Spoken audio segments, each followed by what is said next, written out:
All right. So it's, again, the 3rd of October at 7:02. If everybody could please stand for the Pledge of Allegiance. I pledge allegiance to the flag of the United States of America and to the republic for which it stands, one nation, under God, indivisible, with liberty and justice for all. Thank you very much. This evening we have myself, First Selectwoman Tara Carr, Selectman Harry Shaker, and Selectman Steve Dunn present. Our first item is public comment. Has anybody signed up for public comment? Yes. Joan Bolton?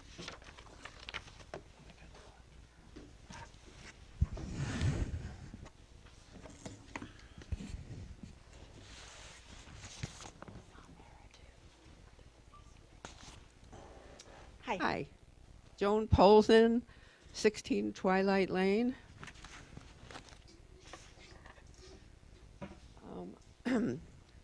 I would like to bring the board up to date on some current scientific information about cell tower radiation health effects. I have a handout. I've given a copy to the board and a copy for the record. This is put out by Physicians for Safe Technology. It's available online. And I'd like to read some highlights from the report. I would like to mention that at the end of the report, there are 3 pages of listing scientific studies that have been done on the effects of cell towers on people who live near them. And it's interesting, it says this is of special importance in the studies performed on animals and trees near base station antennas that cannot be aware of their proximity and to which psychosomatic effects can never be attributed. Okay. Adverse health symptoms near cell towers. The majority of published studies in different countries have shown a relationship between distance from the base stations and a variety of health complaints. They have found that the closer to the towers people live, there is increased incidence of reported physical symptoms, including those below. They are the same symptoms that the military personnel working on radar have experienced, people who have microwave illness, electrosensitivity experience, and also similar to what the Cuban and Chinese diplomats reported in the unusual attacks in 2017. Some of the sickness, another study states that the sickness picture with characteristic symptoms of combinations which are new to us physicians, such as sleep disturbances, hearing loss, giddiness, nosebleeds, visual disturbances, frequent infections, sinusitis, joint and limb pains, nerve and soft tissue pains, feelings of numbness, heart rhythm disturbances, increased blood pressure, hormonal disturbances, nighttime sweats, and nausea. There's a chart showing the symptoms in relationship to the distance. Blood cell abnormalities found in a study in 2017 in India. They identified a significant increase in blood cell damage in those living within 80 meters of a cell tower versus those living greater than 300 meters from a cell tower. And it goes into kind of biological issues with the blood. I won't Joan, if you read can, that. we'll give you one more minute because you have done the 3, but we'll give you another minute if you want. Thank you. Thank you very much. Okay. In 2012, researchers looked into the long-term effects from radio frequency cell towers over a 6-year period. They showed reduction in volunteers' plasma, serum cortisol levels, and a decrease in the release of thyroid hormones, especially T3. In addition to prolactin in young females, 22 years, and testosterone levels in males significantly dropped.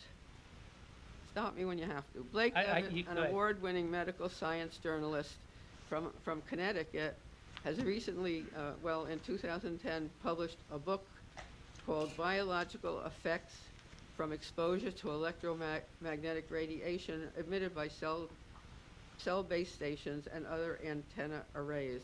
I'll stop. Thank you very much, Joe. There's a lot in here. Thank you. Thank you. Did you bring it up, Joan, at some point, maybe you may want to think about bringing it up so that people who are here could take it with them. I think that's legal, isn't it? Can we do that? Can she do that? You want this?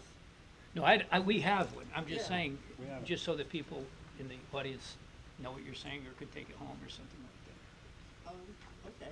that. Okay, just future. Okay, next, Gwen Arment.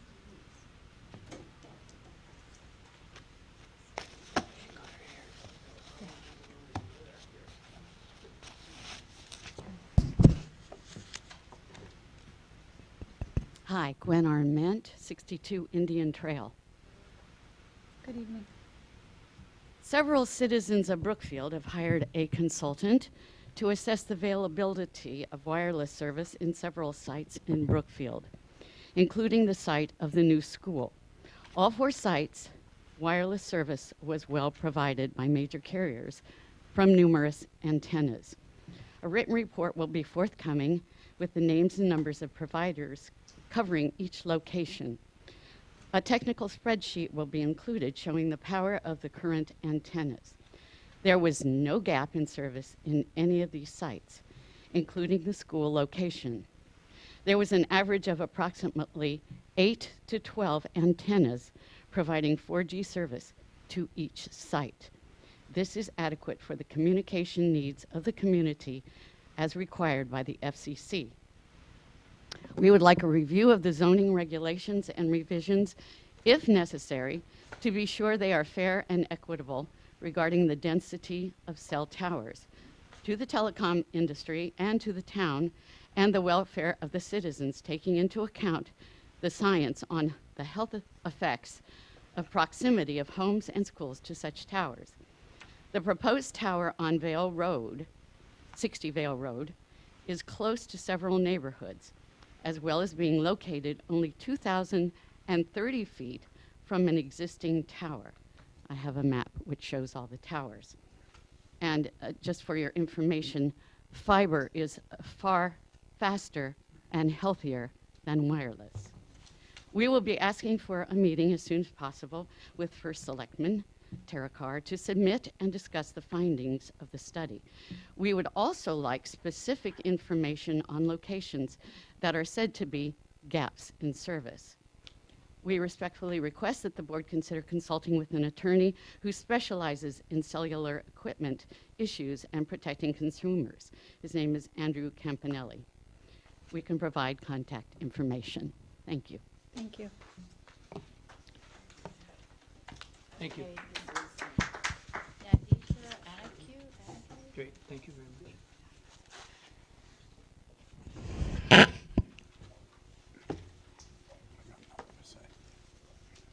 Nadezhda Nikiev, 16 Obtuse Rocks. I'll be short. Joan has said a lot, but as Joan mentioned, symptoms of EMF exposure, and I wanted to share a game I played over a year ago, where you know how kids do connect the dots, which when the left side fits the right side.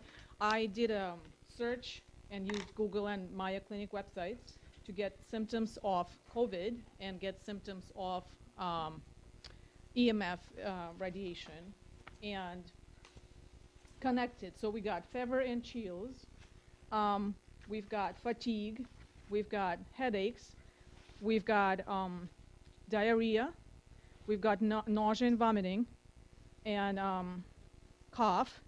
These are the ones that are on both sides.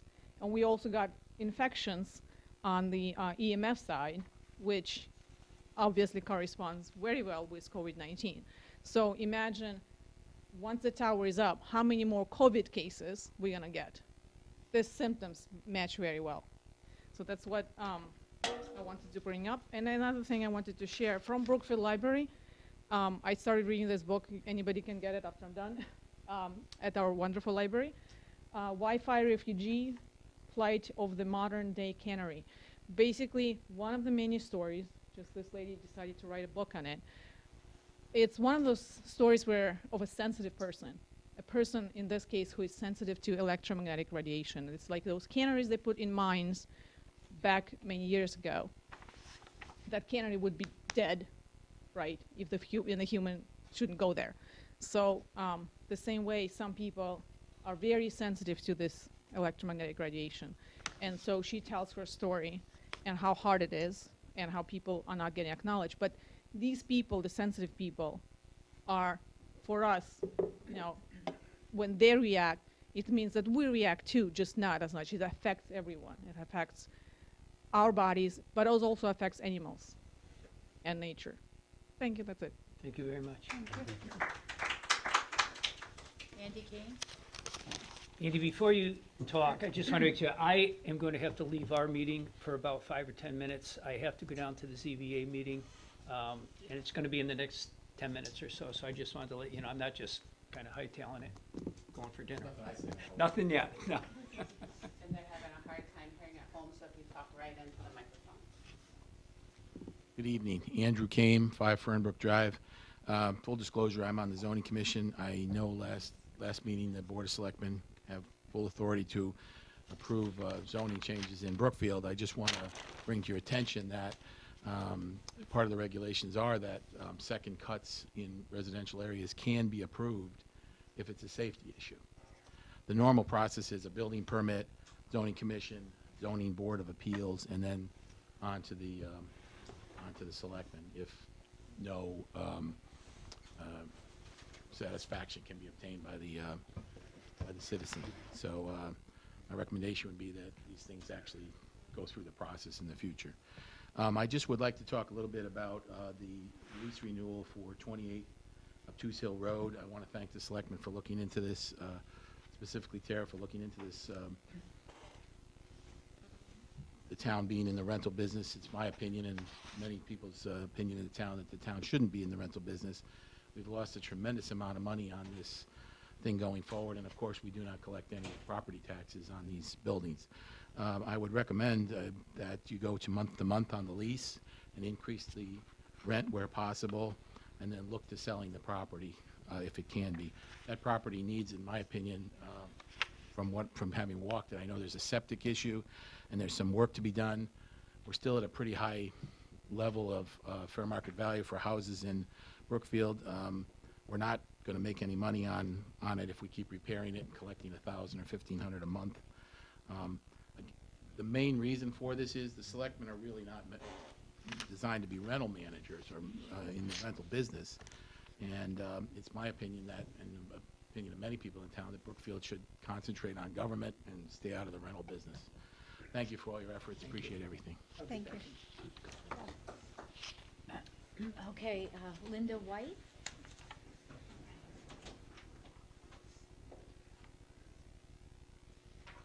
Hello, my name is Linda White. I live at 24 Ironworks Hill. I've been a resident for 10 years. I've enjoyed this town. I thank you members for the service. If you could just pull your microphone down, ma'am. Sorry. Thank you. And I've been lived here 40 years. I want to thank all of you who have worked so diligently here in our community to help the people of our town. Thankful for also our police department, social service. Again, we are quite a community of supporters and helpers here. My concern, why I'm here today, is what I see as a trend in our Brookfield Library, which I have used for many, many years. But over the past 2 years, I've seen a lot of differences. And our budget for the library is $940,000 per year. That's not the issue, but the change is. I see the displays that are there, and the displays seem to me to promote a trend that causes some concern for disunity, a concern for division, rather than unity among people. I have brought my children there, my grandchildren, for 8 and under. My librarian's always been very kind to them. And when they bring home their books, I I look in the books, and it's not right away that you see these things, but as you look through the books, there appears to be some agendas, which I think we need to support our children and our teenagers and others in the community. Certainly we need to have different books in our libraries, and we don't have to agree upon everything, but it is disparaging to see what is there now. I went to the teen section just to take a look. I don't have any teenage grandchildren, but the book I saw was one about an inner city kid who hated the police. I'd like to see some things that honor, display that honor the people, that help us and work with us as a community. So I hope that our leaders in this community and others go see what's in that library and take a careful look. Thank you for your time. Thank you. No one else. Nobody else? All right. Well, thank you, everybody, for standing up. Moving on to item number 4, presentations for this evening. I would like to make a proclamation for Pregnancy and Infant Loss Awareness Day to be on the 15th of October, 2022. I was reached by a woman in Newtown who spearheaded the initiative for their proclamation for their Awareness Day in Newtown last year. And she's the organizer of many events that support families who've experienced pregnancy and infant loss in the greater Litchfield and Fairfield County area. She's part of an organization called Star Legacy Foundation. They have a fantastic website that provides a tremendous amount of information and support, local support groups. Unfortunately and very sadly, there's several families across our town of Brookfield that have experienced this painful situation, and I'm putting this out there for the greater good because it affects, I believe, 1 in 160 families. So that's 70 babies, which is the equivalent of a school bus full of children every single day across the United States. And there's tens of thousands of families across the United States who are devastated by these deaths each year. So there's a lot of grief that our families in town are suffering, and it's time to acknowledge that. This month, on Saturday the 15th, there will be an annual Northern Fairfield Walk to Remember and Wave of Light in person.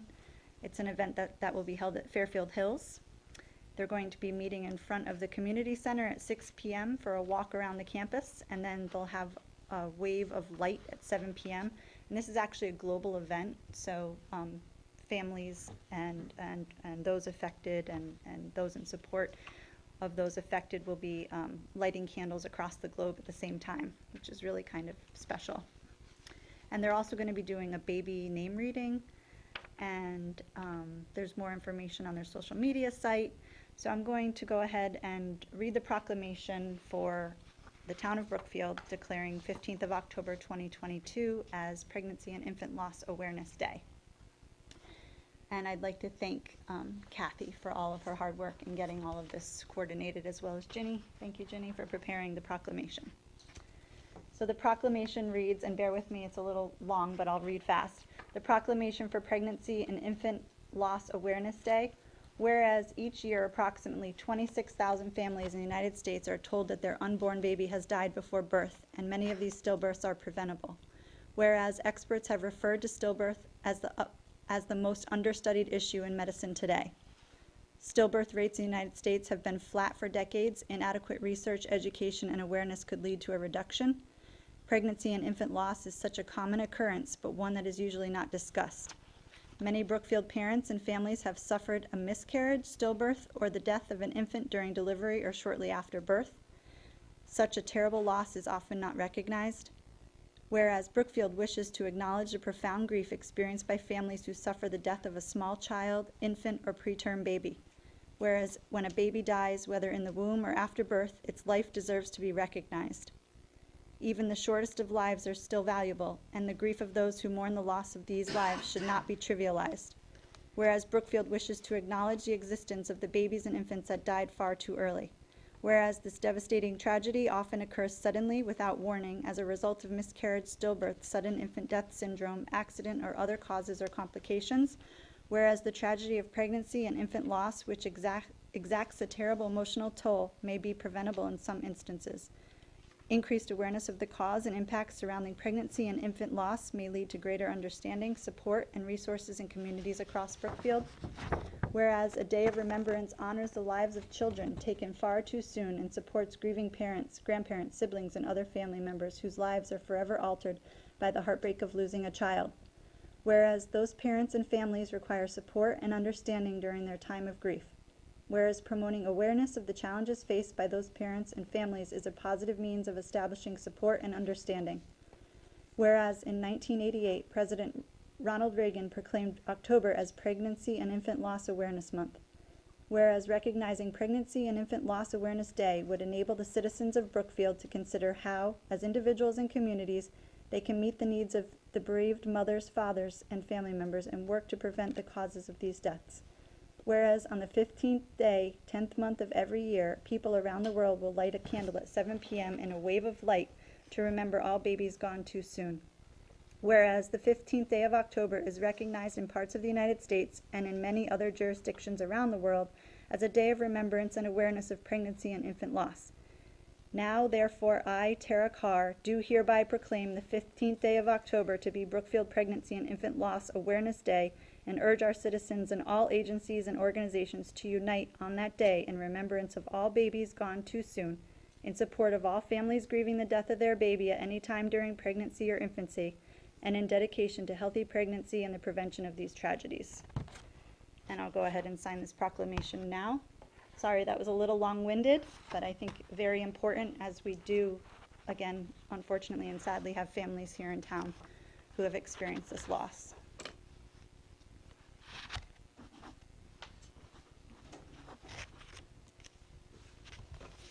And to the lady who spoke a moment ago about our police and our first responders and things they experience, I do hear some of those stories. Steve, I'm sure you've heard some of them, and you know, I want to thank them for the hard work that they do, and there is a lot of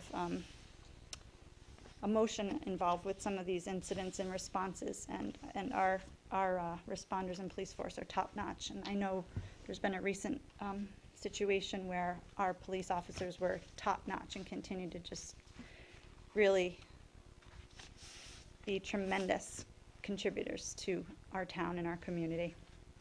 Okay, thank you very much for your patience on that. And then I will also on social media and on the town website have the proclamation put out, and we'll acknowledge October 15th. All right, moving along to agenda items. Harry had to step out, but we'll just work through these announcements and then move on to Marcia. But Coffee with the Community for October will be on the 29th from 9 to 10 at JJ Stacks. Please stop by. Last month we only had one individual come, and he was literally there for 2 minutes, so we encourage everyone to come out. This is interesting and notable. On the 6th of October, which is this Thursday at 3 o'clock, the chairman of the Youth Commission, Ms. McNiff, she has organized with her students and with Greg Dombowski to develop and build this time capsule of sorts. I don't know what it is exactly or what they're going to be putting in it, but they're going to be burying it in our new pocket park. So that's kind of a neat thing. And I want to thank them for getting that together. We have a lot of vacancies across a lot of boards and commissions, and without volunteers across town, obviously, we wouldn't be able to accomplish all the important things that we get to do. There is no real sense of people really wanting to do much these days, and succession plans are hard. So if you know anyone who has a little bit of time left on their hands or is interested in serving in any capacity, just have them reach out. There's a lot of really kind of fun boards, like the Still River Greenway one. I think that'd be something that'd be a really a great way to contribute and be a part of something. There's still a lot of work to be done there, for example. Yeah, so just talk to your friends or their friends and see if anybody wants to serve in any way. And then the Connecticut Siting Council will have a public hearing on the 3rd of November via Zoom. This will be a public hearing at 6:30 regarding the cell phone tower that's proposed at 60 Vale Road. Public statements will be limited to 3 minutes, and applicants will present an overview of their proposed tower. We'll have more information forthcoming on the town website as far as that's concerned. Anything else for announcements?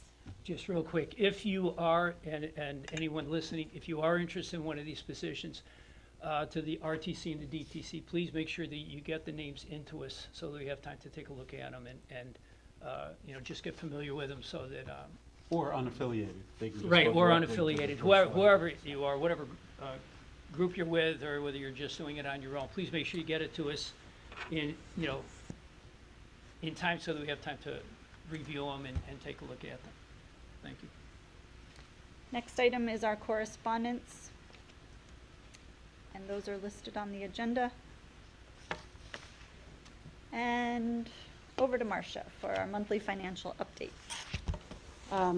So we are closing the books out for 2022.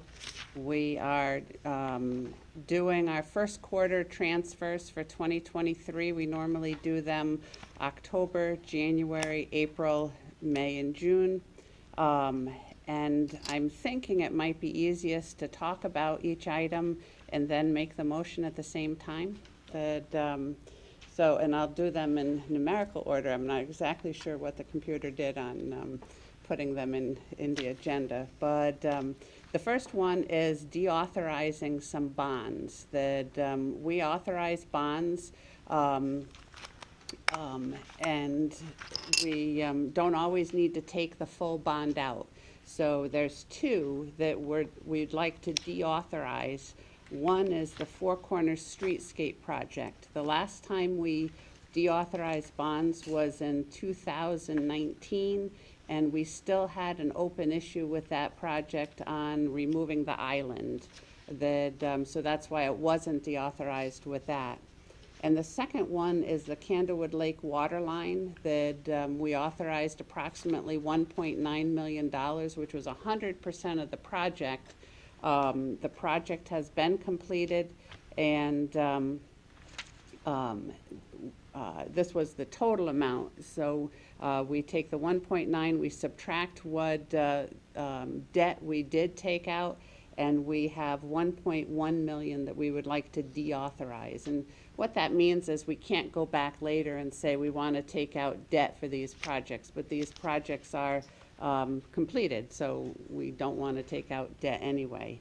So for that, there's a resolution in your package, and we would like a motion to approve that resolution.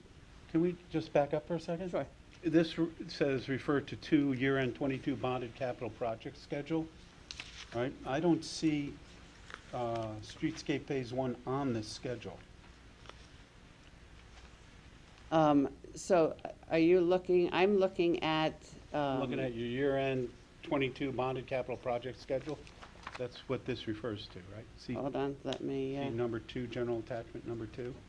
We're on a Word document that starts out with the heading, Town of Brookfield, Board of Selectmen resolution designating the closeout of certain bond projects. It's words and not. Yeah, I'm reading that, Oh, okay. and this refers No, to not that. this, but I don't see any of this in here. There's a resolution, she's saying, it's like a, here it is. It's this. 27, yes. Steve. This Oh. refers to year-end 22 bonded capital project schedule. Year-end 22 bonded capital project schedule. There's no, This is the one I'm looking at right here. We haven't gotten down here yet. So I'm looking at this sentence right there. But we're going to get down here. oh, okay. This is what you're referring to though, right, Marcia? This? Yes. Yeah, that's the final resolution. I just want to see where it is in the numbers. So it is, it doesn't show up on the capital, in the bonded schedule, because we didn't bond for it. That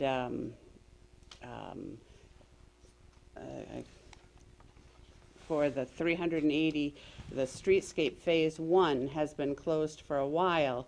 If we look at, I'll bet we can find, oh, and the other one doesn't show up because it's not on that schedule, it's in the waterline fund. So it's not on either of the 2 pages that you have. Oh, okay.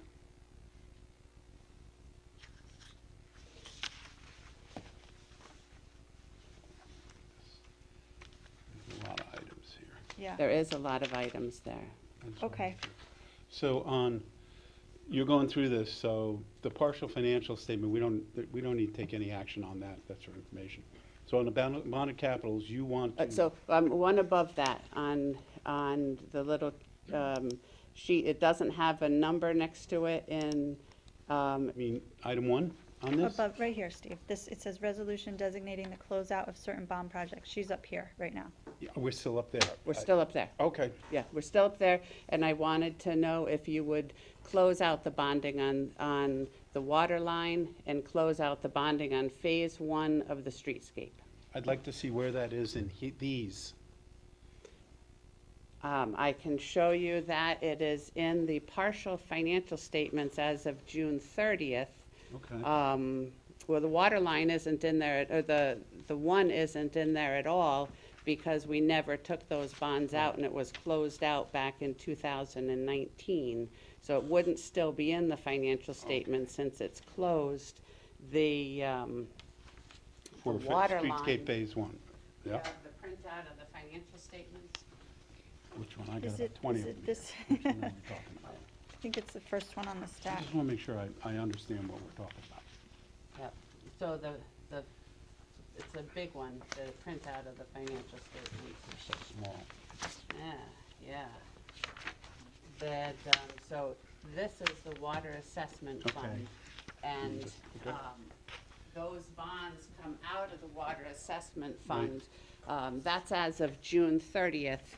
And, we're trying to, we got the debt as of September 30th. Right. That we don't have,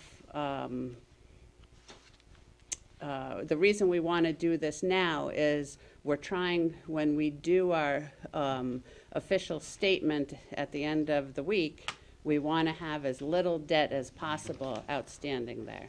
Okay. So it's $1.1 million for the water line, It's $1,000,001 for the water line, yes, and it's how much for the? and it's streetscape? 380 for the streetscape. Okay. Okay. That was just for the center island near the crafts. That was the total that we didn't bond from phase 1 of the streetscape. And the reason we didn't close it out years ago was we still had the island we were working with. They were going Okay. back and All forth right. on building the island. Now we took the island out, so. Okay. That's over by the market. We were talking Right. about over by the market. Yep, but phase 1 of the streetscape is done, and other than that island, it's done since before I got here. Okay, I'm good with that. Okay. All right, so I'll make a motion to close out the projects of the Four Corners Streetscape Project, Phase 1, for the amount of $380,000, and the project of the Candlewood Lake Road Water Line, DWSRF, at $1,156,554.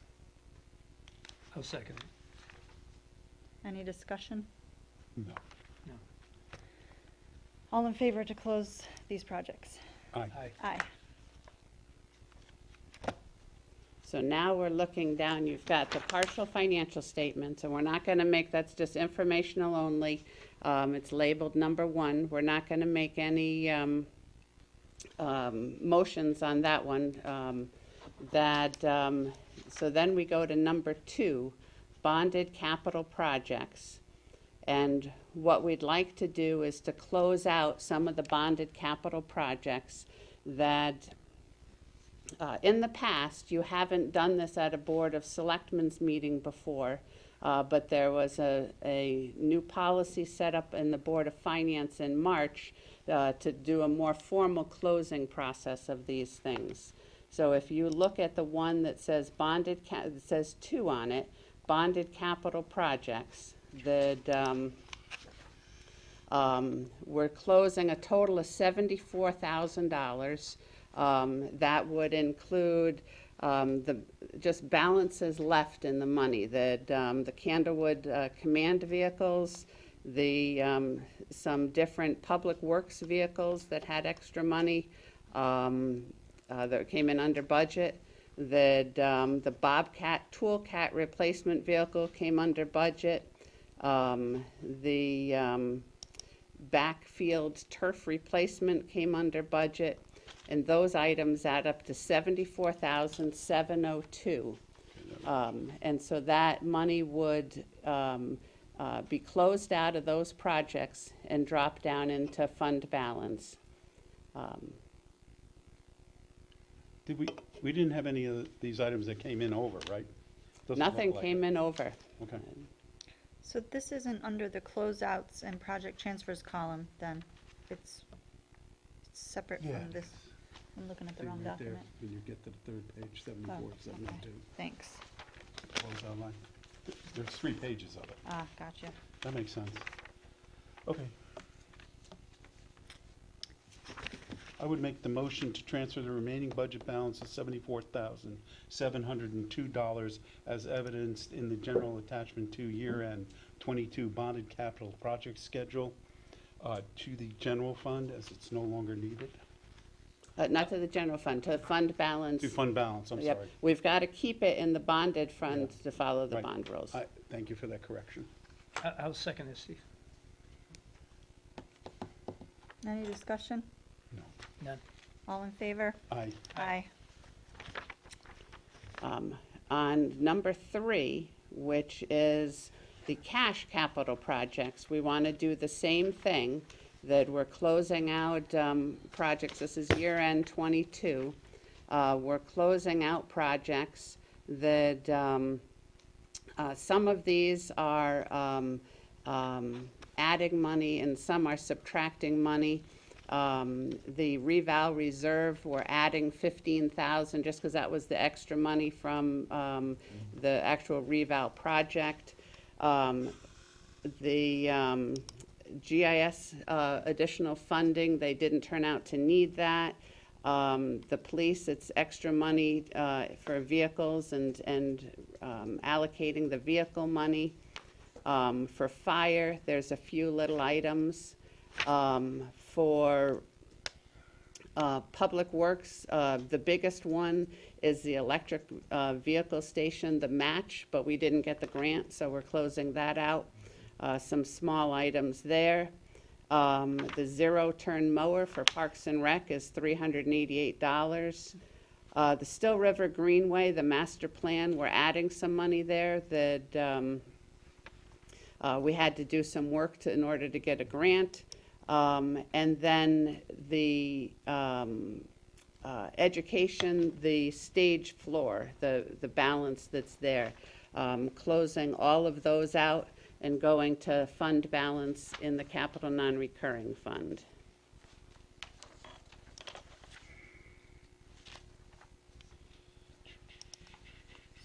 The net amount of what's being closed out is $40,858.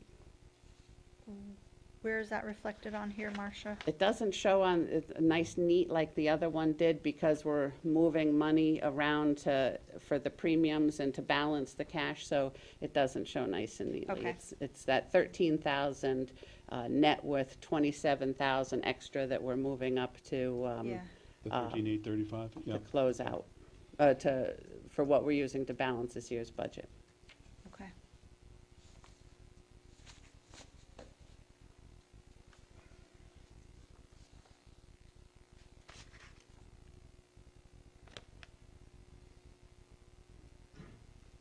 Did you say in the previous motion to forward to the Board of Finance? Is that understood? It's in the No. motion. though. I It's would already make, in I that would like motion. to, I would like to go written. back and amend the motion that I made and to add, and to forward to the Board of Finance for their review and possible adoption. Thank you. Thank you. Yeah, I'm fine with Do this. do we need to I vote got on this. amending that or no? I'm sorry? Do we need to vote on amending that? Yes. Probably Yeah. should. Okay. I'll second that, since No discussion? Hearing none. All in favor? Aye. Aye. It's the same. All right, so do we want to talk anymore or ask Marcia any more questions on number 3? No, Well, I'm comfortable with number 3, I understand it. So I'd like to make a motion to close out the completed cash capital projects and transfer the remaining budget balances netting to $40,858 into or out of the specific projects and forward to the Board of Finance for their vote. I'll second it.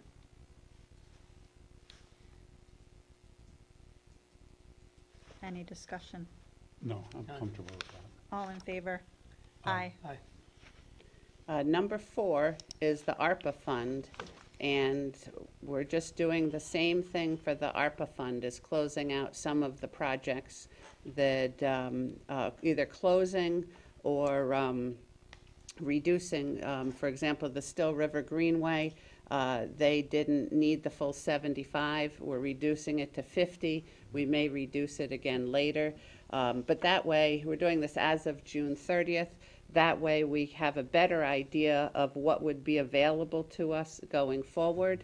That as of June 30th, what would be available is $810,000. However, we've spent approximately $600,000 for school security. So once we keep moving that forward, it'll show up as about $215,000 available. Is that before or after the 158? I didn't see a full counting on that. That is, so the 158 goes back to what's available. So that would make it 810 as of June 30th? As of June 30th, 810. And then we know in August, we took 600 or 596 out of there. Okay. I have one question, and just correct me if I'm either wrong or if this has no bearing, but I believe the ARPA money was approved in February. Have we had enough time for everything to happen that needed to happen? Yes, for example, one of these is the small business grant, and you did decide not to do another round of the small business grant. So yes, that those assistance items have been vetted and advertised, and Okay. But then I'm fine with it. That was my only question.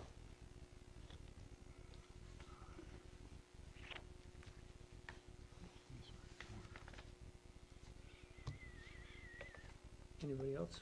Any questions? For the Still River Greenway one, Marcia, because today there was some traffic on the $1,000. so right now that their contract is for $24,500. This would bring it to $25,500. So we probably will be coming back and taking another $24,000 from them, but because it was still a work in progress, we didn't do that yet. Yeah, I understand you need to close the financial statements, but I'm worried it's a little premature on some things just because we haven't so soon. We don't have, you could transfer other amounts and not the full amount if you want. And I did try calling Ellen today to talk about the individual grant. I wasn't able to connect with her, but how do you guys feel about taking the individual grant back out? There's been no use of it, and I'm there's still fine money with that. in We the. want to show us the least amount of debt and obligations on behalf of the town that we possibly can. And the only thing that, if I understand it correctly, Still River is only going to go down. So we can then reduce it again in the future if we don't spend the amount now currently appropriated. So anytime we can reduce the amount of total borrowings shown on our financial statements, or these cash obligations, just knock them out. So I'm comfortable with that. Okay. Yeah, and you think that's a reasonable, they're pretty comfortable, with that reduction? Yes. Okay.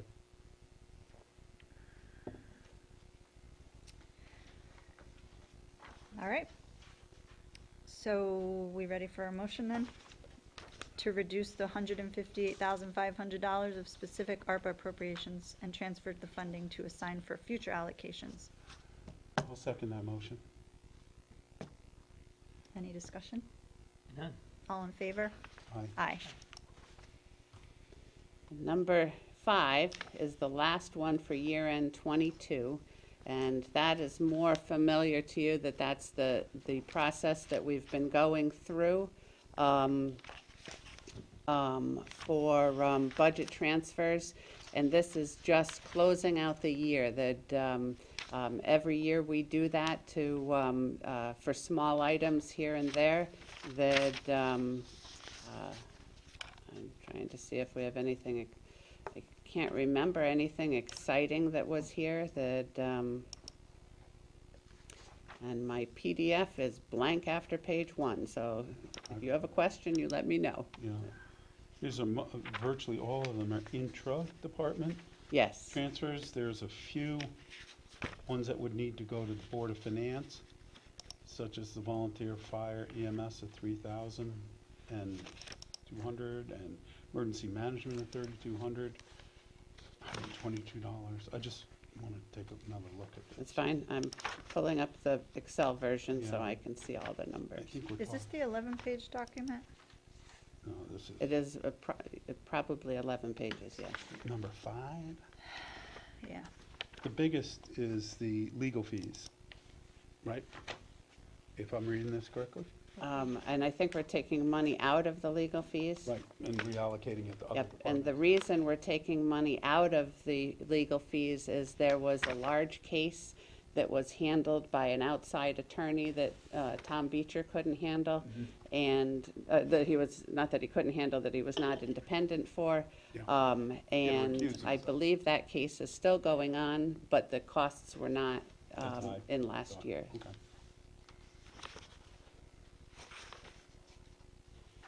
Yeah, I'm comfortable with this. These are small amounts, nothing. Yeah, well, we do That's it. the single largest amount. We do it every quarter and then more frequently at the end of the year, so Yeah. they are small amounts. So we usually do this in 2 motions, one for the Intra and one intra for- and one for the inter. Okay.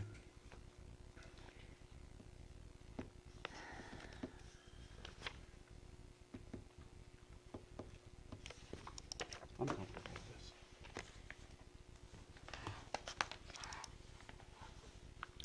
All right, we'll do the intra.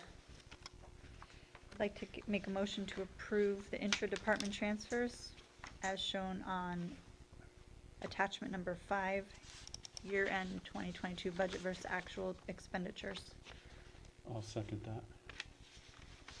to forward to the Board of Finance. Sorry. Right, with a 4. No, that doesn't, intra Oh, doesn't go to intra. the Board of Nope, Finance. not written. Thank you. I'll second. I think Steve seconded. Oh, okay. Too slow, Harry. Any discussion on this one? Hearing none, all in favor? Aye. Aye.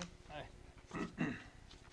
And the second motion is to approve the inter-department transfers as shown on general attachment number 5, year-end 2022 budget versus actual, to forward to the Board of Finance. Further vote. I'll second it.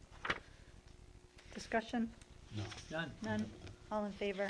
Aye. Aye. All right, so that closes out year-end 22. The auditors have been in for their field work. It's back to me to finish the financial statements, the footnotes, the MD&A. So then we go on, number 6 is year-end 23. We do this quarterly. We adjust things for new items that have come up that we know about, and we do this for a part of our controls is that the department heads can't put in a purchase order if they don't have the budget in there, and that's why we like to do it on a periodic basis. So you have 6 and 6A, and 6A, the intra ones within the departments are pretty small. The larger ones are the inter-department ones, and if you look at the paperwork supporting that we switched from an employee as a custodian to a custodial service. Our assistant sanitarian left, and we moved some of that money in to help the building department. with temporary help. Our health director retired this week. We're lucky to have our new health director here for his first very exciting meeting. And so just moving some of that money around because the prior health director was part-time and this one is full-time. So there required some extra movement there. We had, the last one is just a vacation payout from employee change in my department. So those are the inter-department adjustments. Oh, you said there was an attachment 6A? I don't find attachment 6A. Here, See attachment 6. I don't see, I don't think I have. looks like this. Oh, can I just, I don't know. Oh, okay, I got you. Oh, okay, it's got colors on it if you Yeah, print yeah. it in color. Maybe just missed it. John's got wonderful eyes, he can see it on his phone. I can barely see it on my computer. So the net is within the department, with all the changes with the health director and everything, we're at budget? Yes, right now, that if we were to roll over to 2024, we're not adding anything, that we've just moved the money around. It's Okay. still a work in progress. We're trying to still replace the assistant sanitarian. Okay. But as of now, we just flip-flopped where before we had the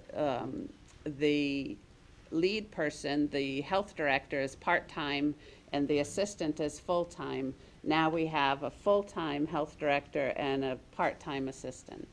And we'll be able to fit that in Yes, with those two? Okay. unless something changes later, but right, as of now, we'll fit that all in. We really need another full-time sanitarian with an increased salary, because we're not gonna find anybody full-time at the rate we got now. It's one of those trades that it's very hard pressed to find across the state. It's a conversation for another time. So this one, we usually do in two motions, one for intra and one for inter, because the Board of Finance has to approve inter.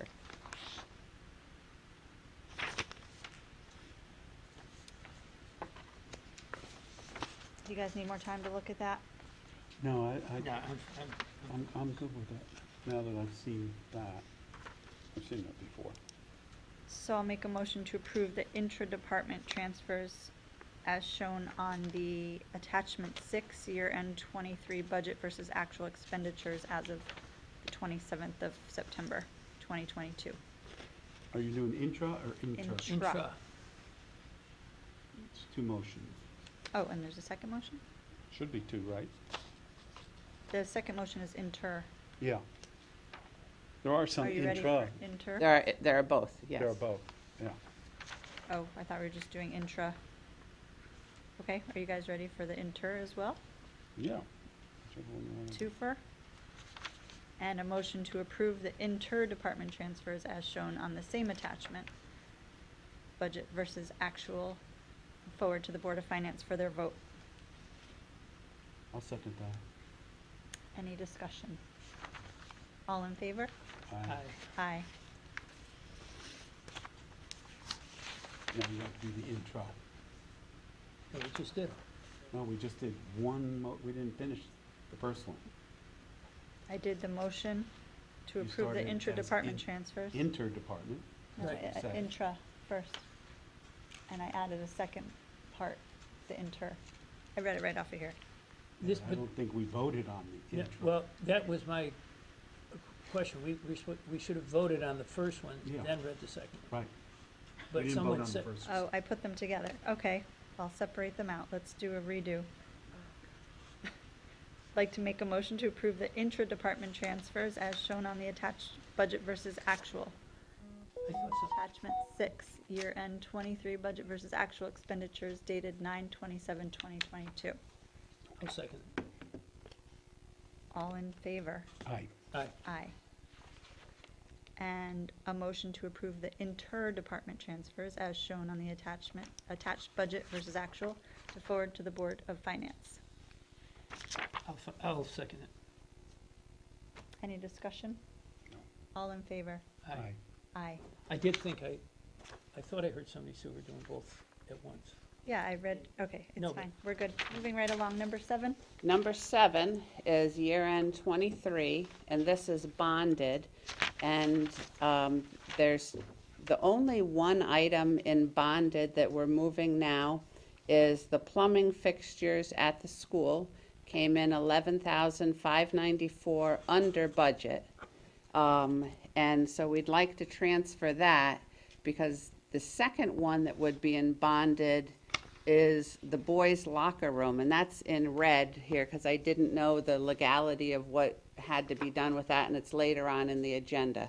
So this one is to approve the $11,594 out of that completed project, and it would drop down into fund balance for the bonded capital fund.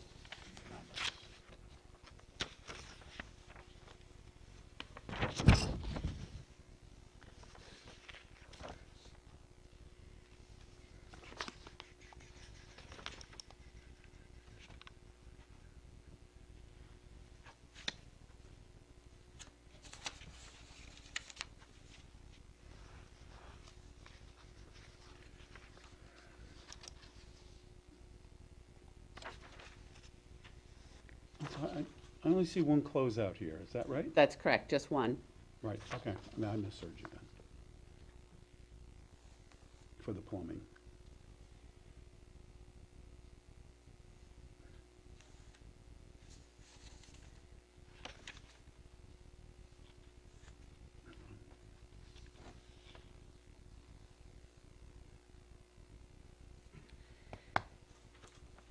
Somebody want to make the motion on the plumbing? I'll make a motion to close the completed bonded capital projects and transfer the remaining budget balances totaling $11,594 out of the specific projects and forward to the Board of Finance for their vote on the same. I'll second it. Any questions, comments? No, I'm comfortable with Nope. this. All in favor? Aye. Aye. Thank you, Harry. You're welcome. Number 8 is the same for the cash capital projects. What we're looking at is the police generator replacement, closing that. The police vehicle, just moving 686 from one vehicle to the other vehicle. The $15,000 for the tennis court repair that because we approved a new tennis court, she didn't use it, and that is timed out, so we can't use it by charter anyway.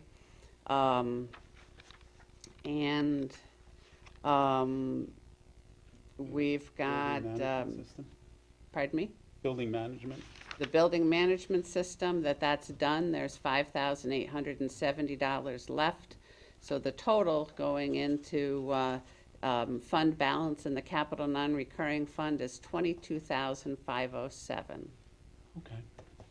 I would make a motion that we, per General Attachment 8, year-end 23 cash capital project schedule as of 9/20/22, that we transfer the remaining budget balances shown under the column for closeouts and project transfers of $22,507 into or out of the specific projects and forward to into the general fund, right? The fund Capital balance of the non-recurring. capital non-recurring I'm sorry. fund. And that we move it to capital non-recurring. And forward it Board of Finance. to the Board of And Finance. forward to the Board of Finance for review and approval. I'll second that. On amounts over 10,000 or 5% of their original budget, or Yes. whatever is less. Why is that Um, important? And that's why the level of approval, say the Board of Selectmen or both. Ah, The 5% is calculated off the screen. So is that part important to have as part of the motion? No, No, because it's just a requirement that we have to follow. yeah. I'll second Steve's motion. I have no comment. Comment? No, I have no. All in favor? Aye. Aye. Aye. That was the last of the motions, but you do have the ARPA funds, year-to-date for the 2023, the first quarter, were attached. And the police projects, the status of those, were also attached for your information. Any questions for me on anything? All right, thank you. I don't have any, but thank you for putting all of this together.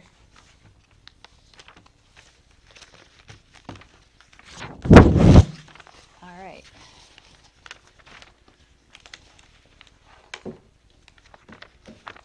Moving along on our agenda, off of our financial update,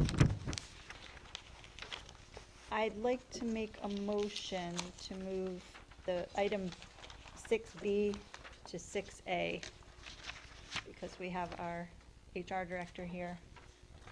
I'll second that motion. She had to sit through an hour already. Thank you. Any discussion? All in No. favor? Aye. All right, so we're gonna first talk about the pension plan amendment number 17. This came about as a result of a police officer working over the 500 hours that were a result of a January 2017 amendment number 9, which spoke to retired officials of the town coming back for employment.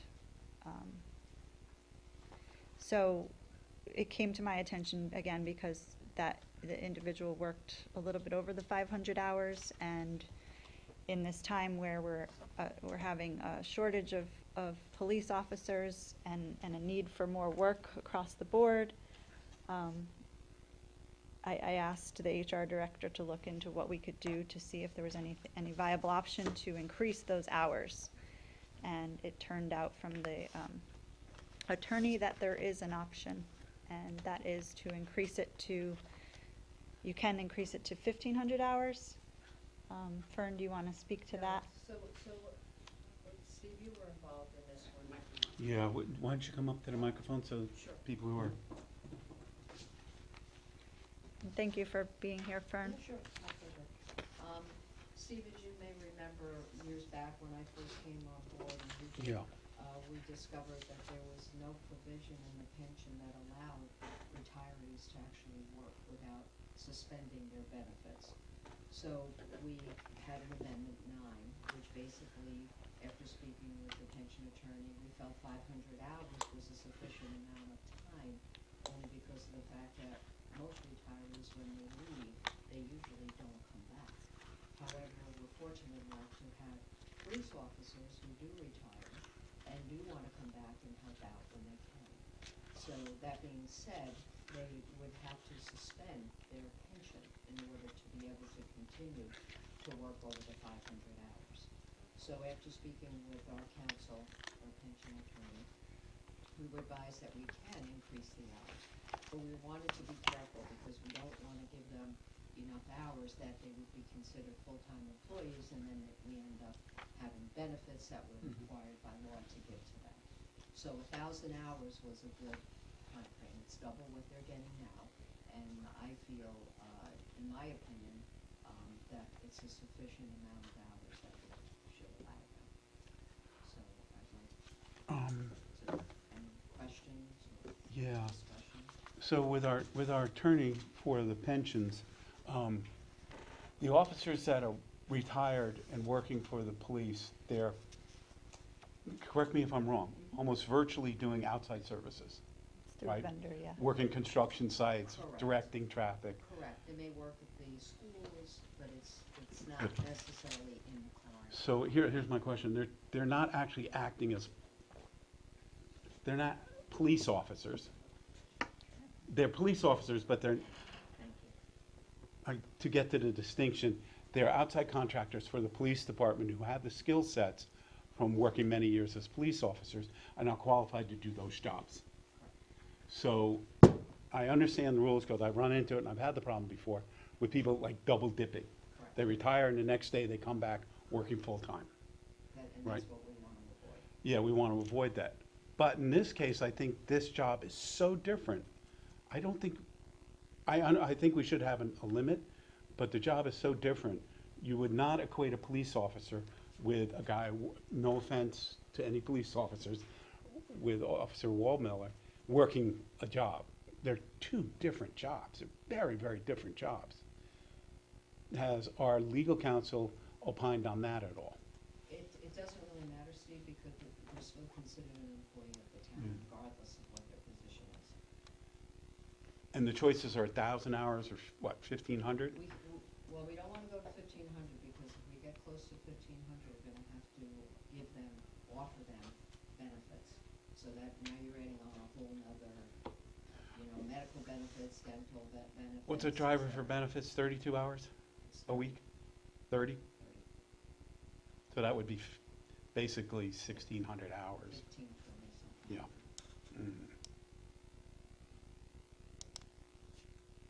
That's interesting. I'm just worried, we're still having trouble hiring police. We have 3 Well, we have vacancies. It's really, really hard. John Puglisi, when we were at Doc's retirement, was telling me that they'd gone through a couple dozen candidates It's not easy. who cannot meet the qualifying criteria. We're 3 And- down right now. Yeah. And So I'm are you just are you worried. thinking But that, also, you have to remember too, that everything's slowing down as well. In the winter time, we don't necessarily use them as much with construction and stuff with the snow and. There's a lot of construction going on in Brookfield. I don't know. so Steve, are you thinking that it should be more than 1,000? Yeah, I am. I am. I initially thought that as well, but the closer you get to that 1,500-hour threshold, that's where the problem comes. Yeah, it does. But if you're not, I agree. If you hit the 1,500, you're pretty much almost working full-time or to be qualified as full-time. Apparently they can't hear at home, so if you want to talk into that one. I have never been told that someone couldn't hear me, so I apologize to everyone, because usually First I've time been I've told heard Is just. there a downside? I Very just, rare. I don't want to Yeah. cut our really qualified police officers who've been with us for 35 years Yeah. from being able to come back and work for the town. I want to give them as many hours as we legally can. Dennis or Tara or Fern, is there a downside to going to 1,250? I mean, 1,250 is Well below the 15. well below the 15, but it's an additional Yeah. 250 hours. We can go to 1,200, there's absolutely no reason why we can't go to 1,200. Yeah, we want to be careful. We don't want somebody coming Yeah. back 5 years from now and saying, you had to give me medical, you had to give me dental, you didn't give me all these things, and then we have to, right? But we're well below the 1,500 threshold if we go to 12 or 1,250. What do you think, Tara? I mean, are you? Look, I think the predicament we're in, where we're at a shortage of police officers, I mean, this is for any town This isn't job, just, to just so be everybody clear. knows, this isn't just for the police, No, this it's is for for everyone. everyone. This is Any- a straight And- across And the I'm board. thinking about some of the changes, like we've now hired, we're hiring an ASSO. So that individual is going to potentially need backfill at some point. This person can't work like a machine all the time, so we're gonna need another person to be backup. It Yep. could be, and by law, it has to be a retired police officer. Yeah. So if that person comes in with more hours available, in case we need it, we're gonna need the coverage in other areas than just the vendor type work. Yeah, and I think we're in a really, I agree with you, we're in a really unusual spot right here. One, it's hard to hire police officers. Two, we're adding staff to the schools. And you have 4 of them, one, you're gonna need backup. Yeah, the Right. only concern I have is that there's no catch in the system, from what I understand, to alert us when they're at that 1250 hours, right? Can we get So them it's to up to the fix that? supervisor to stay on top of it, and then like when I'm looking at payroll, for example. Yeah, So we have Kronos and Munis. We can pull a report from Munis that, or look at it when we do the quarterly reporting, or the payroll, and that's how Kevin had caught it this time. Right. And, Marcia, can I ask you a question? Is it, I'm not knowing technology, is it possible to put into our system some type of program to where it alerts us? I mean, it doesn't allow us to. That's what I'm saying. To- It's to- right now, we to- don't have that. In other words, we would be notified. We don't- But there's only like 2 or 3 Yeah, at then- most Yeah. doing this, so Once we a now quarter, you pull know in what that to look report. for, so we don't Yeah. surpass the hours. Yeah. Um, I think, you And know, we're not, honestly, it doesn't happen with any other section except for the police. Right. So it's one section.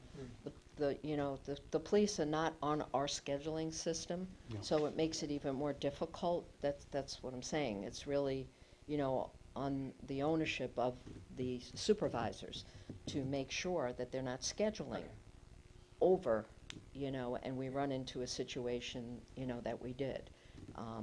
We could put some responsibility on the employee as well, but there, obviously. It should be ours, I think. It should come down to us, overall, to keep track of that. It's just difficult because we're on different systems. yeah. I think we can ask the police, and I think Pete Franks would do it. Just pull his report once a month, okay. Gary Waldmiller is at 50 hours or 200 hours. And the minute you start to get close, then you have the conversation with that contract employee and And- say, guy, you only have 100 more hours. So be aware of that. And Steve, that's what we've done in the past. We've only had, since I've been here, we've only had one other employee, for the town Yeah. hall employee that did it. And the supervisor literally kept track of the hours. And once they got to that 490, they were like, I'm sorry, but, To Tara's point, we're talking about 2 or 3 police officers. Exactly. And that I have no. that might hit these. Correct. And I have, like I said, I have no problem with the 1,200. I'm fine with that. I just don't want this situation to happen again, that's all. Yeah. Where it gets kind of. So we can amend this to go to 1250. Sure, of course we can.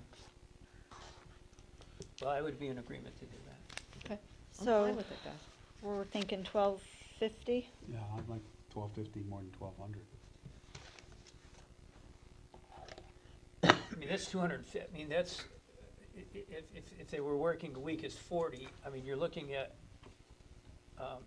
5, we still have 5 weeks of work before, or 5 to 6 weeks of work. They're working 8 hours a day. I mean, that would give us plenty of time to be able to find out that they're getting close. So I don't think that there would be a problem with the 1250. And that works at the 24 hours a week, so that's well below the third Yeah. threshold.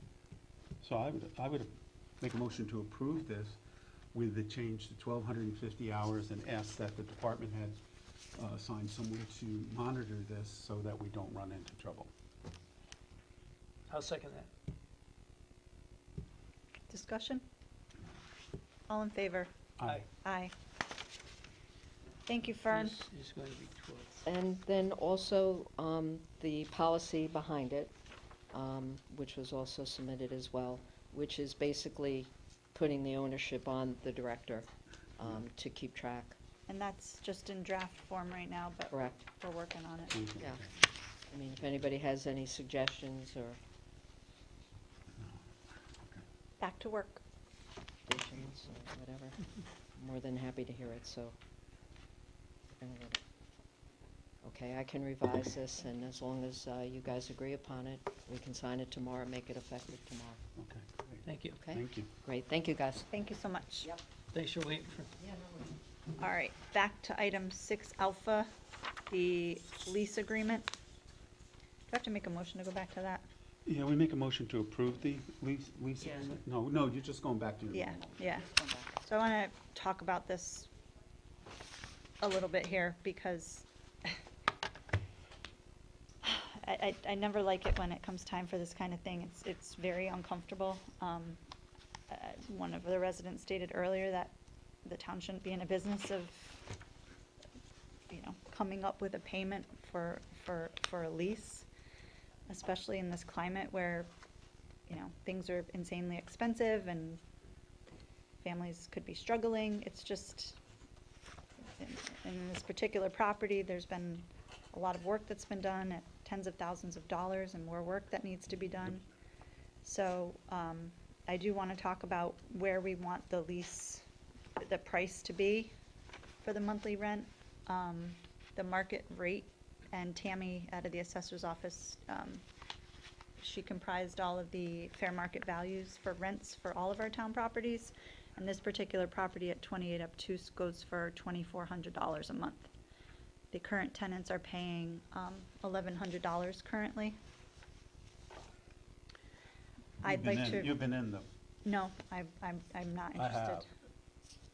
It's a mess. Yeah, I'm not. You could not get $2,400 for this. You can Oh, try, I'm but I sure don't you think. could. In this market, I've had several I- calls to the office for people asking about places to live, if I know of anything for rent in the town, condos at Brookfield Village, et cetera. It's like, there's nothing out there apparently. I haven't looked around for somewhere to live, but apparently it's not a great time to be looking for somewhere to go. But back in April for the 8 Nabby Road property, we increased that rent from $1,325 to $1,600, if I'm not mistaken. Where's all my paperwork? Okay. Yes. And then our property at 35 Obtuse is paying $1,000 a month. And our Silver Mine property's paying $1,750, which we kept the same. So the Nabby Road property, market value is also $2,400. And the Silver Mine and the 35 Obtuse property are $2,600 according to the assessment.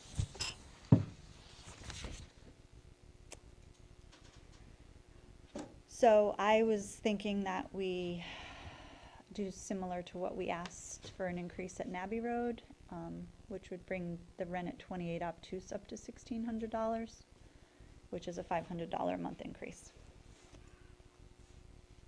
based off of fair market value, inflation, and work done.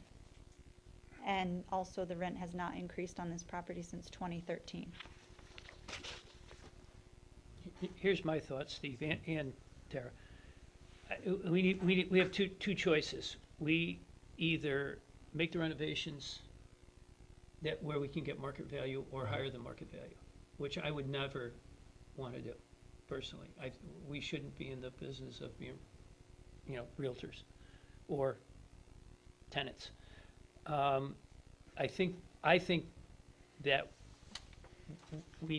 right, I don't think I'm not sure about, I have not been in the house, so I couldn't say, yes, we could, or no, we couldn't get $2,400. But I think we have to bring it up somewheres to where it's, so to where maybe $1,500 or $1,600. I think we should be increasing the rent. I'm just not sure we should be increasing it 50% at one go. Oh, no, I don't want to, I don't want to take it to market value. I want to take it to $1,600.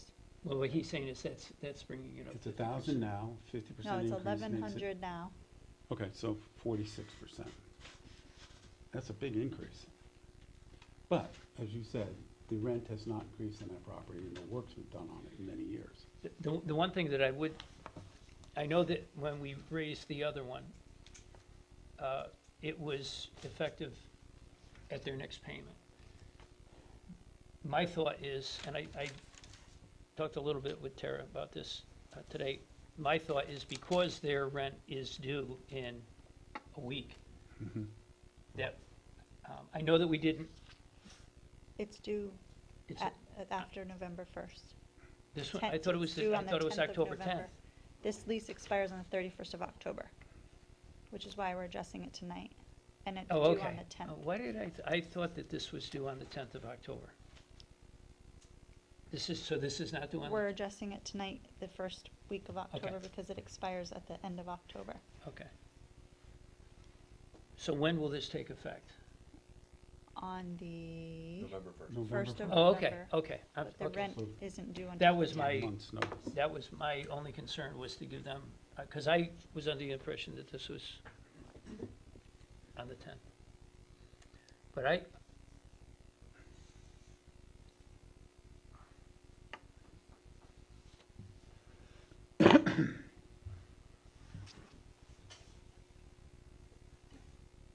I would not have an issue going 500 higher. Well, let's see. Does anybody have any other ideas? You guys have already decided, so. So we I- increased Nabby no, we Road didn't- $275. Right, I'm sorry, what was that? We Lisa? increased Nabby Road $275, bringing it from 1,325 to 1,600. And they're comparable homes, I believe, in bedroom size and square footage. So do we just want to do the same increase, or bring it to the same amount? And what would the same increase be? 200 and $75. 200?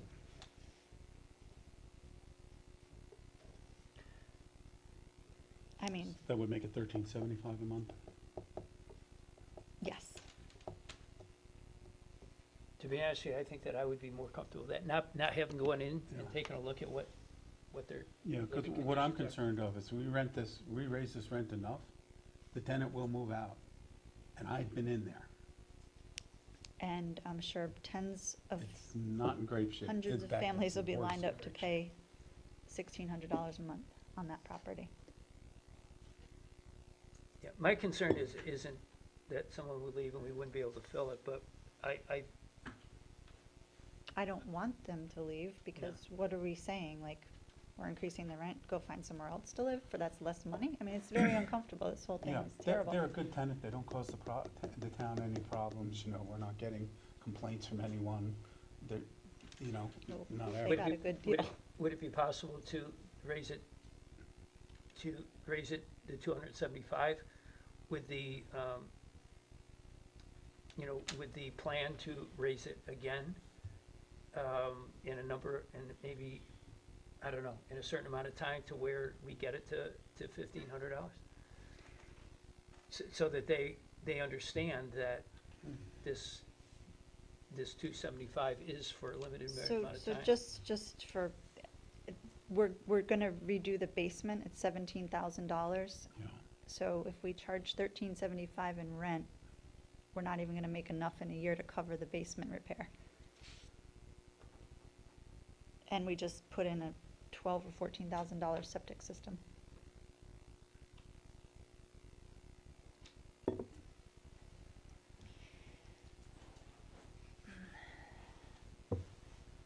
I don't think $500 is asking too much, but I'm not living on a fixed income right now, fortunately, so I can't speak to this. This is,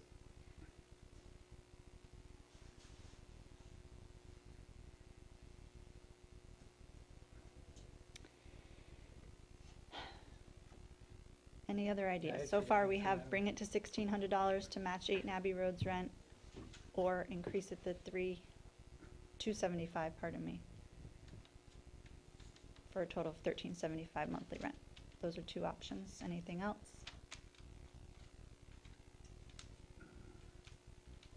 I need a minute here.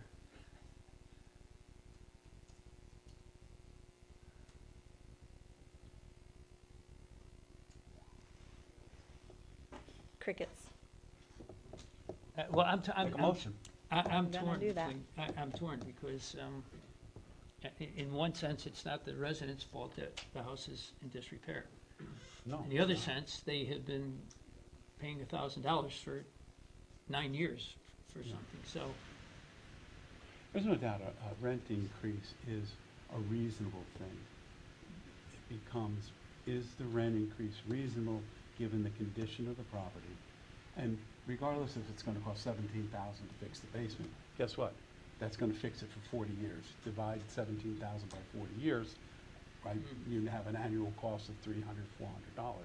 Then that's why you have to look at investments like this. So I just think going. Well, what is the investment?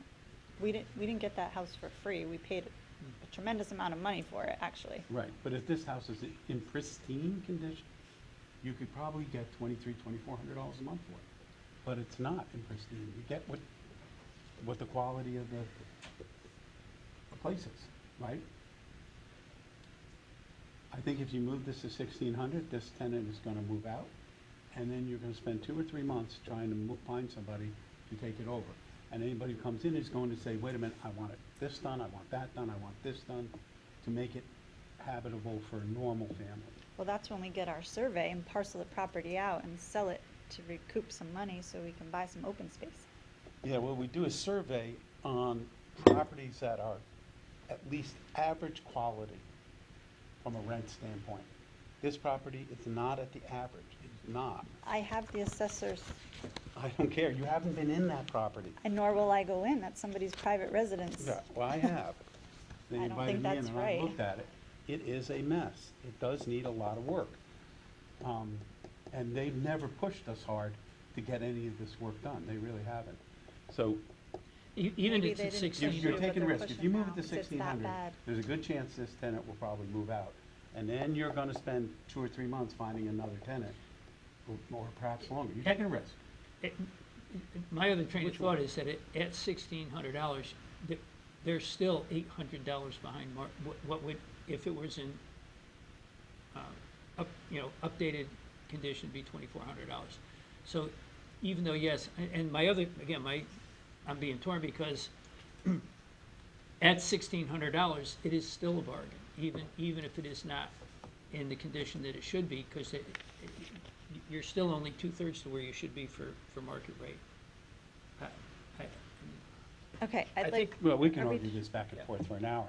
Let's just move ahead and make a motion. Yeah, I'm gonna make the motion that the selectmen approve the new lease renewal for 28 Obtuse Hill Road for $1,600 a month, an increase of $500 off the current rent, that's $1,100. That has not been increased since 2013.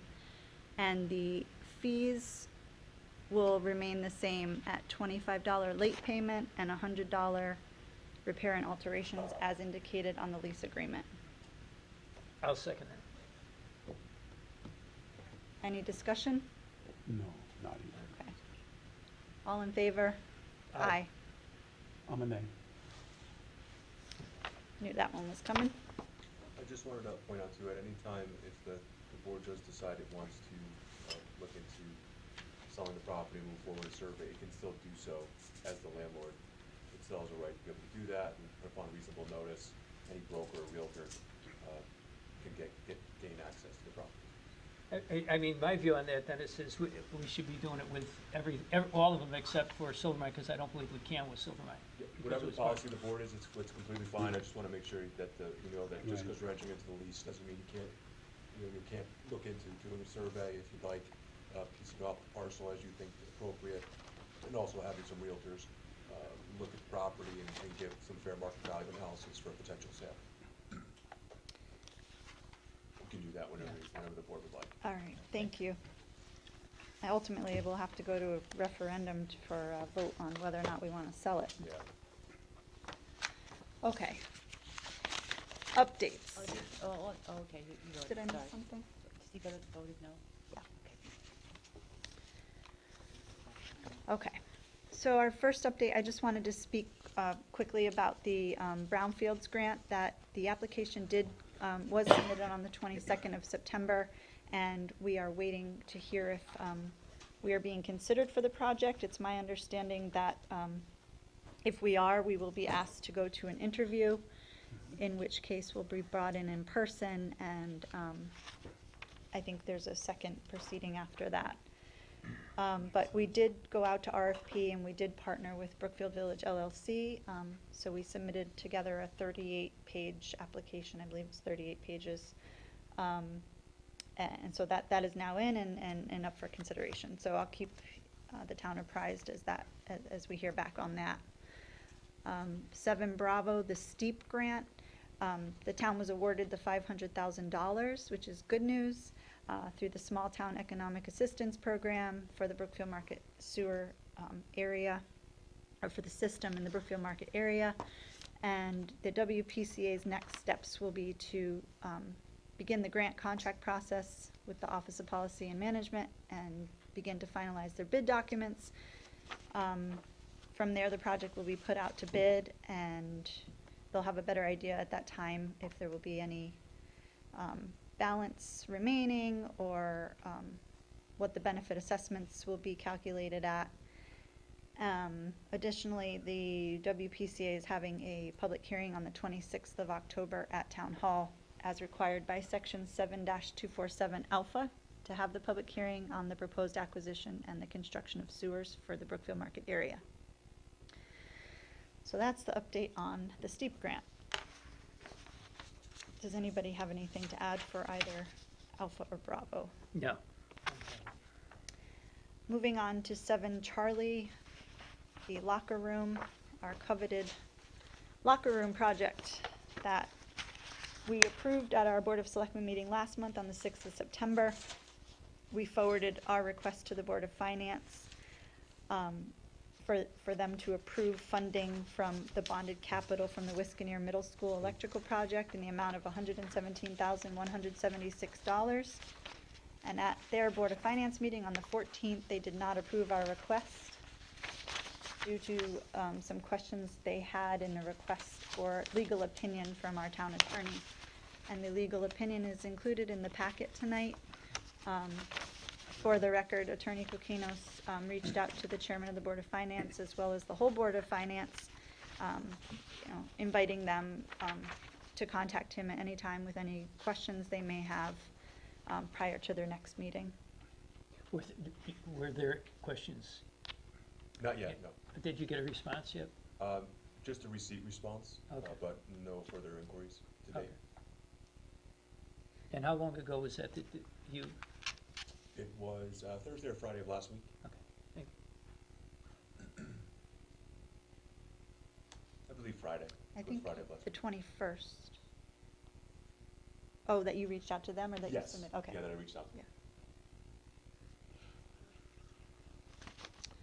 So for tonight's purposes, we need to decide if because they voted no, we need to reinvigorate the project and go back and readdress whether or not we again want to support the additional appropriation of the 117,176 coming from that Wiskaneer Middle School electrical project, which we now have clarification. If you turn to the second page of the legal opinion, the second paragraph, it starts based upon the foregoing examinations. There's language in there that indicates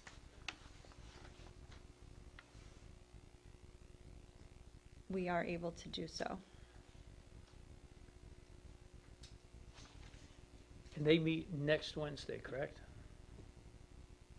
I believe. Yes.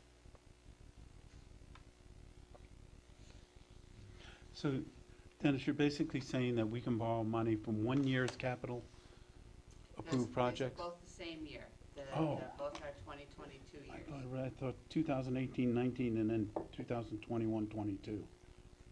I don't know what that 2018 stuff is in there, but this was both 2020. Okay, then I'm comfortable. Okay. Yeah, and I did reach out to bond counsel on this as well, just to Okay. get her opinion on It the gets, bonding. the it bonding. gets really technical. Yeah, absolutely. That's why I reached out to bond Okay. counsel for the technicalities on the bond Yeah. issues.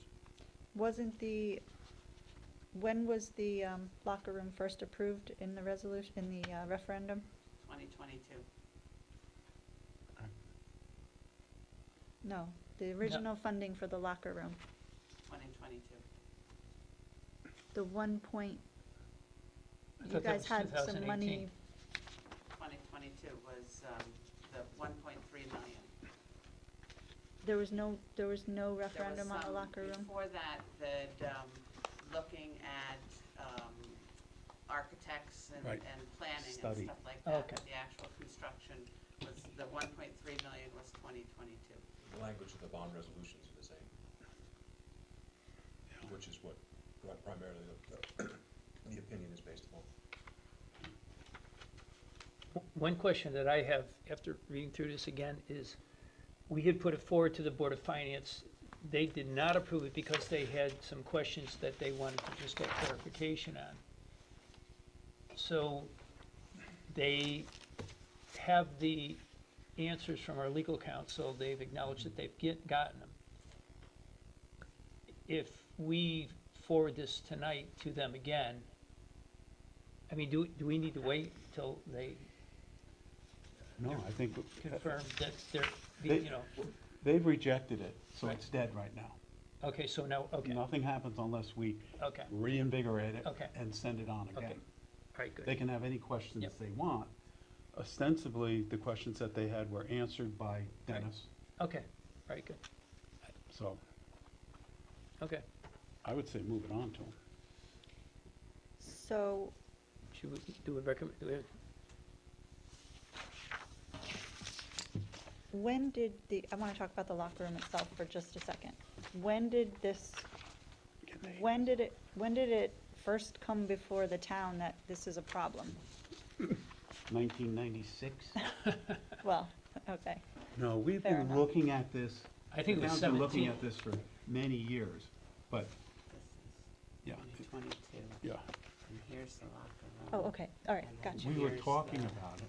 I think we started talking about it seriously in either 17 or 18. All right. Here's where I think the confusion came out. We had purchasing go out and get a bid. Tecton told us it would be about 1.3 million, so that's what we were thinking in our heads. We went out to bid without funding it yet and got 3.3 million.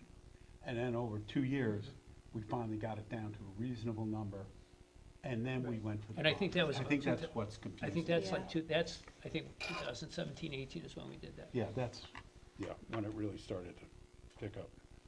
So, just for clarification, the bid that's out right now,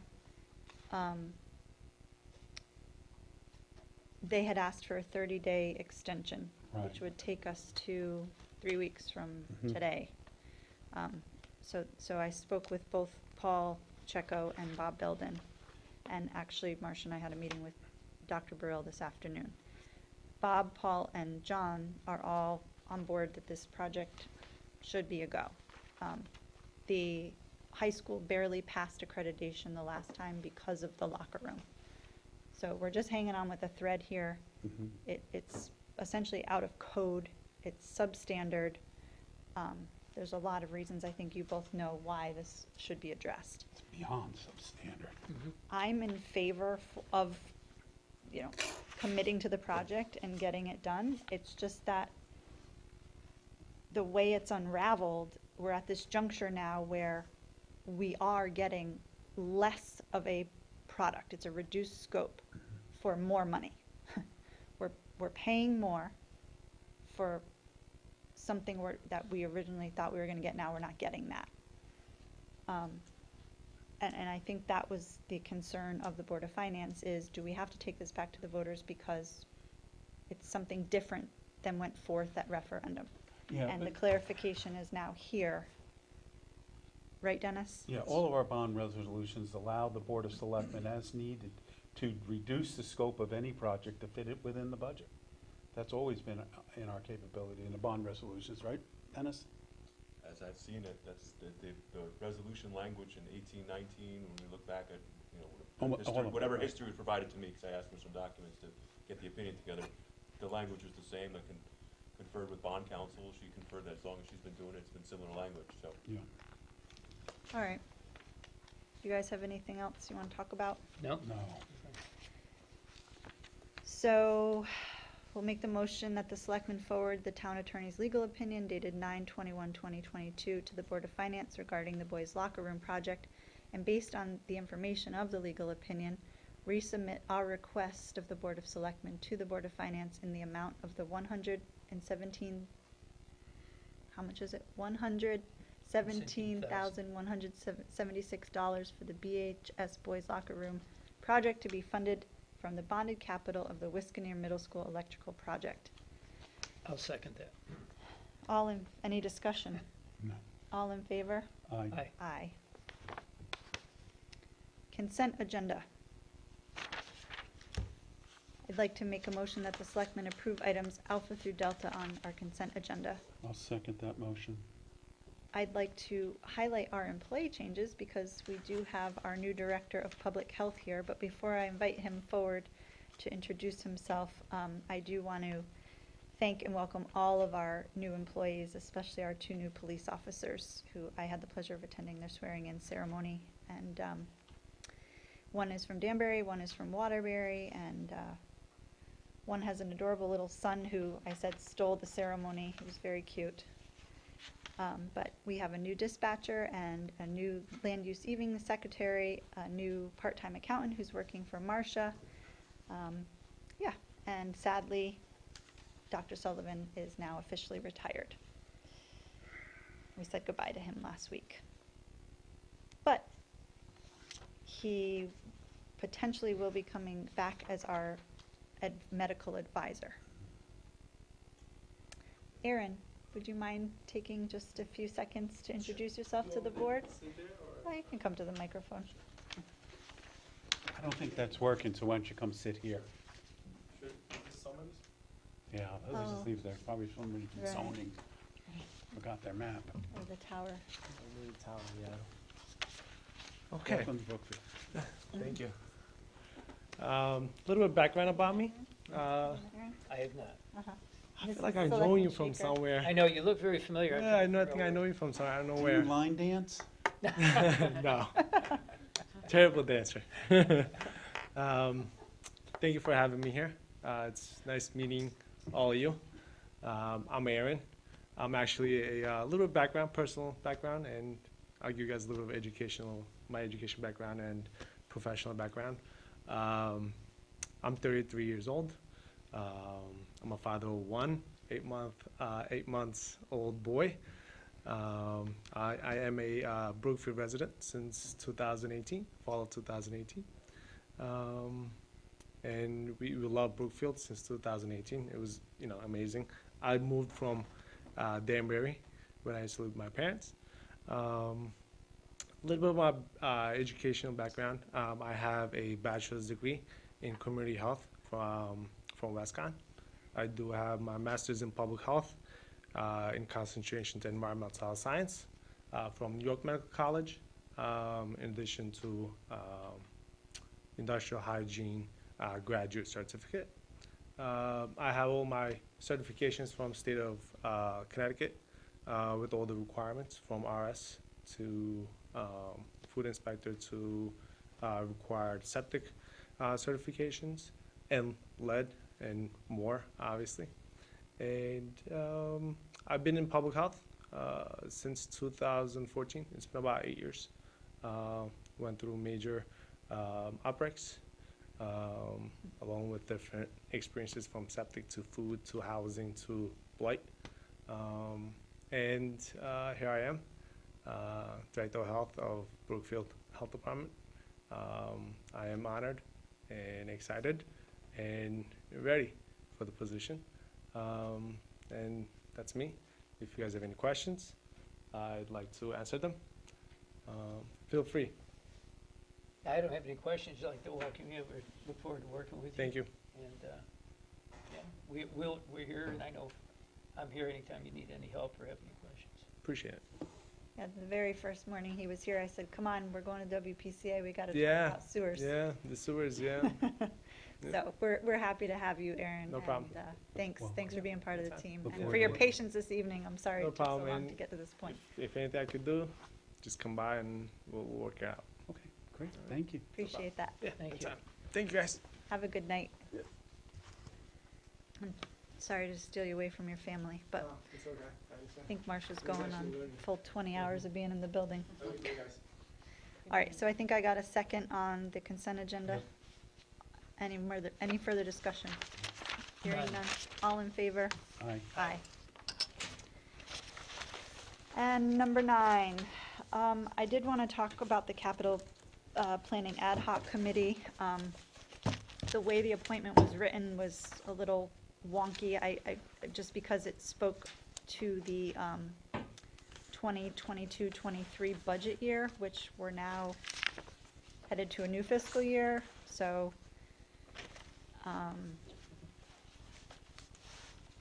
we need to come up with a new term and have the people appointed going into the ad hoc committee if it's something we want to continue. I think so, personally.